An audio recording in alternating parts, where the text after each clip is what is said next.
आज के लेक्चर में हम बात करेंगे मैकेनिज़्म ऑफ एंजाइम एक्शन। तो मैकेनिज़्म ऑफ एंजाइम एक्शन क्या है, इसको हम डिटेल में देखेंगे कि एंजाइम किस तरह से अपना काम कर रहा होता है, उसका जो है मैकेनिज़्म क्या है। Mechanism of enzyme action, the catalytic efficiency of enzyme is explained by two perspectives. अब दो तरीके हैं जिसके वजह से हम कहते हैं कि हम एंजाइम की कैटालिटिक एफिशिएंसी को एक्सप्लेन कर सकते हैं। एक को हम कहते हैं थर्मोडायनेमिक चेंजेस और दूसरा है processes eight the active site. सबसे पहले हम बात करेंगे थर्मोडायनेमिक चेंजेस की। अब थर्मोडायनेमिक चेंजेस में हम कहते हैं कि all chemical reactions have energy barriers between two reactants and products. अब जितने भी केमिकल रिएक्शंस होते हैं उसमें कुछ एनर्जी बैरियर्स होते हैं रिएक्टेंट्स और प्रोडक्ट्स के दरमियान में, जिस तरह हम कहते हैं रुकावटें होती हैं, बिल्कुल वैसे ही कुछ एनर्जी बैरियर्स भी होते हैं उन रिएक्टेंट्स और प्रोडक्ट्स के दरमियान। The difference in transitional state and substrate is called activational barrier. अब जो ट्रांजिशनल स्टेट और सबस्ट्रेट के दरमियान में जो डिफरेंस है उसे हम एक्टिवेशनल बैरियर बोलते हैं। अब ट्रांजिशनल स्टेट कहते हैं कि इसको हैं कि जिसमें कोई भी मॉलिक्यूल, अगर हम बात करें ट्रांजिशनल स्टेट की प्रॉपर डेफिनेशन की, तो हम कहते हैं कि transition state is a transitory of molecular structure in which the molecule is no longer a substrate but not yet a product. जिसमें कोई भी सबस्ट्रेट आकर कोई प्रॉपरली उसमें अटैच नहीं हो रहा होता, ना ही कोई हम कहते प्रोडक्ट बन रही होती है। जैसे ये हमारे पास क्या है, ये हमारे पास ट्रांजिशनल स्टेट है, ये ट्रांजिशन स्टेट अनकैटलाइज्ड है और ये ट्रांजिशन स्टेट जो है वो कैटालाइज्ड होती है। एक्टिवेशन एनर्जी की भी हमने बात की थी। एक्टिवेशन एनर्जी और ट्रांजिशन स्टेट में भी हम डिफरेंस देख लेते हैं। तो ट्रांजिशन स्टेट में हम कहते हैं कि मिनिमम एनर्जी रिक्वायर होती है किसी भी रिएक्शन को करने के लिए, ठीक है। Minimum energy is required for a reaction to occur. उसके अलावा जो ट्रांजिशन स्टेट में हम कहते हैं कि an intermediate state during a chemical reaction that has a higher energy than the reactants or the product। यहाँ पर एनर्जी बहुत ज़्यादा हम कहते हैं हायर हो जाती है रिएक्टेंट और प्रोडक्ट के लिए, एनर्जी बहुत ज़्यादा हाई हो जाती है।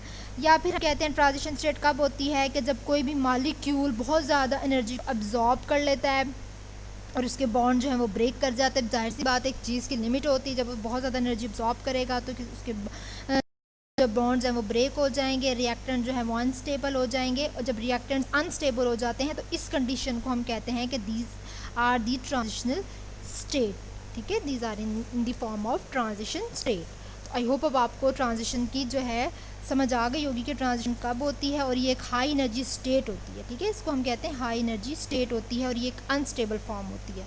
यहाँ पे हम कहते हैं कि ये कैटलाइज्ड हो सकती है, जबकि यहाँ पे ये अनकैटलाइज्ड हो सकती है। और इनके दरमियान में जो एनर्जी बैरियर होते हैं उसको हम एक्टिवेशनल बैरियर्स कहते हैं। थर्मोडायनेमिक्स चेंजेस जो है ये आप लोगों को पता होगा इससे पहले भी कि थर्मोडायनेमिक चेंजेस हम किसको कहते हैं। थर्मोडायनेमिक चेंजेस में हम बात कर रहे हैं कि only a few substances cross the activation barrier and change into products. अब थर्मोडायनेमिक चेंजेस में हम कहते हैं कि कुछ जो हैं एक्टिवेशन, इसे क्योंकि एक्टिवेशन बैरियर्स आ जाते हैं ना इसमें, तो वो जो एक्टिवेशन बैरियर्स हैं उनमें क्या होता है कि वो कुछ जो मॉलिक्यूल्स हैं वो उसमें से क्रॉस कर जाते हैं, लेकिन कुछ ऐसे हैं जो उसमें क्रॉस नहीं कर पाते उन बैरियर्स की वजह से, ठीक है। That is why rate of uncatalysed reaction is much slow, जिसकी वजह से कहते हैं कि जो अनकैटलाइज्ड रिएक्शन है वो बहुत ज़्यादा स्लो है। क्योंकि थर्मोडायनेमिक हम कहते ही इसको हैं कि इसमें जो है हीट इन्वॉल्व होती है, या फिर एनर्जी किसी भी फॉर्म में, कोई भी केमिकल फॉर्म में, इलेक्ट्रिकल, मैकेनिकल, किसी भी फॉर्म में अगर हम कहते हैं कि एनर्जी इन्वॉल्व होती है, जिसकी वजह से जो भी उसका रिलेशनशिप है रिएक्टेंट का प्रोडक्ट का उसमें जो है वो चेंजिंग्स आती हैं, तो उसको हम थर्मोडायनेमिक चेंजेस बोल रहे होते हैं। Enzyme provide an alternative pathway for conversion of substrate into product. तो वो जो एंजाइम है ना उसके लिए कुछ अल्टरनेट पाथवे उसके पास होते हैं, उसको प्रोवाइड करता है कि वो सबस्ट्रेट को प्रोडक्ट में कन्वर्ट कर सके, क्योंकि एक्टिवेशन बैरियर्स आ जाते हैं। Enzyme accelerate reaction rates by forming transitional states having low activational energy. तो एंजाइम जो है वो रिएक्शन रेट को क्या करता है, एक्सेलरेट करता है, ट्रांजिशनल स्टेट बना देता है, जिसमें हम कहते हैं having low activational energy. Activation energy बहुत लो होती है। The reaction rate is increase many folds in the presence of enzymes. अब क्या होता है, रिएक्शन रेट इंक्रीज़ हो जाता है समटाइम्स एंजाइम की वजह से, समटाइम्स लो भी हो जाता है। उसके अलावा the total energy of the system remains the same and equilibrium state is not disturb. अब क्या होता है कि इसमें जो टोटल एनर्जी होती है उस सिस्टम की वो सेम रहती है, जिसकी वजह से इक्विलिब्रियम स्टेट वो डिस्टर्ब नहीं होता। वो इन एंजाइम्स की वजह से जो है एंजाइम, क्योंकि उसके पास अल्टरनेटिव पाथवेज होते हैं, तो वो इसको जो है इक्विलिब्रियम में ही रखता है, वो इसको चेंज नहीं होने देता। अभी हमारे पास थर्मोडायनेमिक चेंजेस का एक ओवरव्यू है, जैसे कि हमारे पास ये विदाउट एंजाइम्स हैं और ये हमारे पास विद एंजाइम्स है। विदाउट एंजाइम हम कहते हैं कि एक्टिवेशन एनर्जी विदाउट एंजाइम इस तरह की होगी, not energy release from splitting of lactose, कि कोई एनर्जी रिलीज़ नहीं हो रही अगर जो है लैक्टोज की स्प्लिटिंग भी हो रही है। लैक्टोज जो है हमारे पास एक एंजाइम है, ठीक है। अब यहाँ पर देखें एंजाइम की वजह से क्या हो रहा है कि एंजाइम की वजह से एक्टिवेशन एनर्जी विद एंजाइम्स, देखिए यहाँ पे इसको प्रॉब्लम हो रही थी लेकिन यहाँ पे नहीं हो रही, ये स्मूथ सा बन गया। तो ये हम देख रहे हैं कि ये एक्टिवेशन एनर्जी विद एंजाइम्स और ये activation energy with out enzyme किस तरह की होगी। अब प्रोसेसेस कौन से होते हैं एक्टिव साइट में, क्योंकि हमने बात की एक तो थर्मोडायनेमिक चेंजेस की और दूसरी हमने बात की थी प्रोसेसेस एट एक्टिव साइट। अब एक्टिव साइट में कौन से प्रोसेसेस इन्वॉल्व होंगे, first one is the covalent catalyst.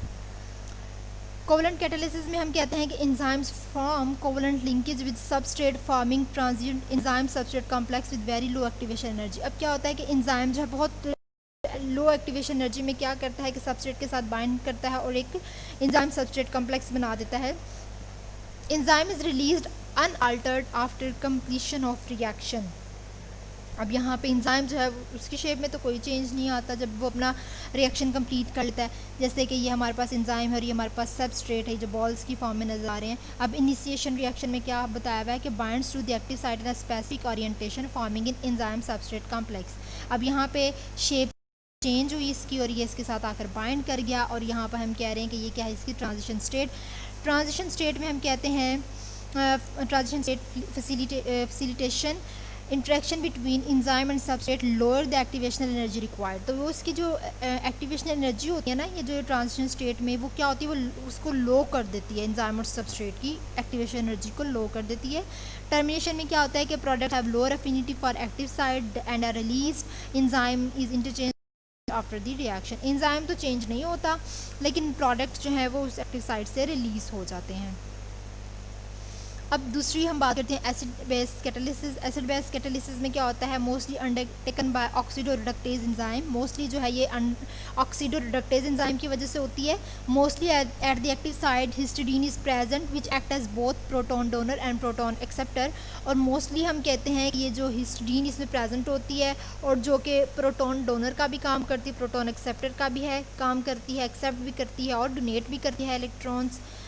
अब हम बात करते हैं प्रॉक्सिमिटी की।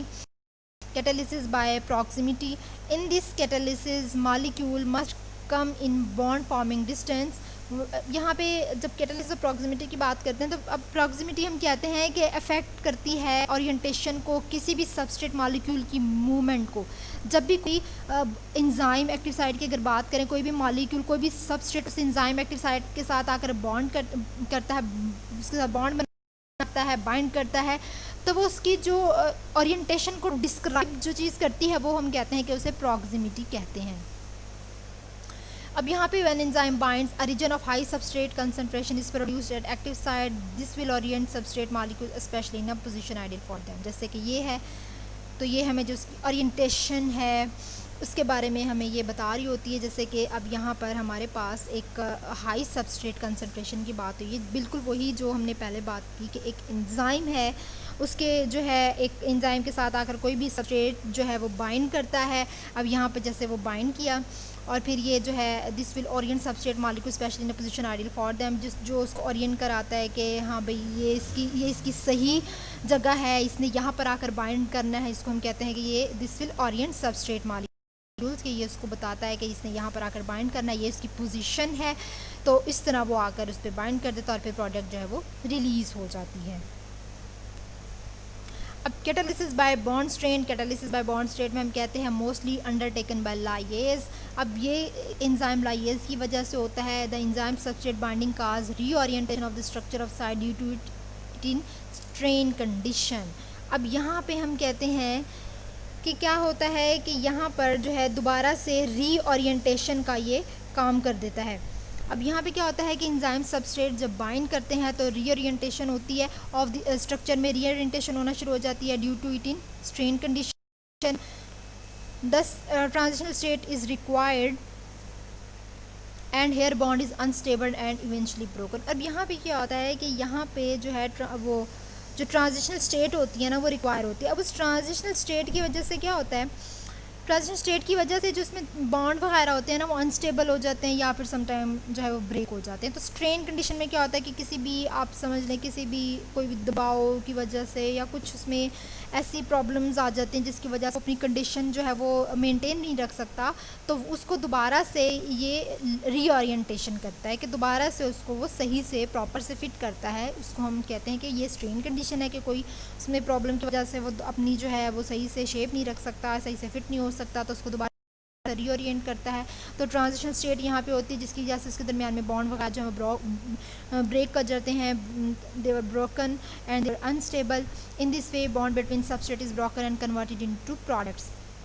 अब यहाँ पे क्योंकि ट्रांजिशन स्टेट होती है तो ट्रांजिशन स्टेट की वजह से सबस्ट्रेट जो है वो ब्रेक कर गई है और उसके बाद वो उसको प्रोडक्ट में बना देती है। तो अब हम कहते हैं कि रीओरिएंटेशन, एक तो सबसे पहले हमने बात की ओरिएंटेशन की, फिर हमने बात की स्ट्रेन कंडीशन की, स्ट्रेन कंडीशन के बाद दोबारा से हम कहते हैं कि एंजाइम सबस्ट्रेट बाइंडिंग जो है उसकी वजह से रीओरिएंटेशन होती है। रीओरिएंटेशन के बाद हमने बात की कि उसमें यहाँ पर आके ट्रांजिशनल स्टेट आ जाती है, ये जब एंजाइम प्रोडक्ट कॉम्प्लेक्स होता है इसमें आके ट्रांजिशनल स्टेट आ जाती है, और जब वो ट्रांजिशनल स्टेट आ जाती है तो इनके दरमियान में जो बॉन्ड होता है वो ब्रेक हो जाता है और फिर ये आगे प्रोडक्ट में बनती है। जब यहाँ पे इनके दरमियान वाला बॉन्ड ब्रेक होगा उसके बाद ये उसको प्रोडक्ट में कन्वर्ट करती है। ठीक है, तो ये जो है ये क्या है, it's all about processes at the active site. ये हमने जितने भी प्रोसेसेस देखे ये सारे उसकी एक्टिव साइट पर हो रहे हैं। ठीक है, तो ये सारा जो है मैकेनिज़्म है डिटेल में कि इस तरह से एंजाइम अपना मैकेनिज़्म जो है वो फॉर्म करता है, इस तरह से ये सारे इसमें स्टेप्स होते हैं और फिर जो है हमें एक प्रोडक्ट बनती है और उसके बाद आगे प्रॉपर फंक्शन जो हैं वो होते हैं। जैसे भी आगे कोई भी फंक्शन होना, कोई भी ग्लाइकोलाइसिस का काम होना और सिट्रिक एसिड साइकिल कुछ भी करना होता है उनमें भी तो एंजाइम्स इवॉल्व होते हैं ना, तो वो सब इनकी वजह से ही होते हैं। एंजाइम्स जो हैं वो बहुत इंपॉर्टेंट रोल प्ले करते हैं, किसी भी चीज़ में बहुत इंपॉर्टेंट रोल प्ले करते हैं।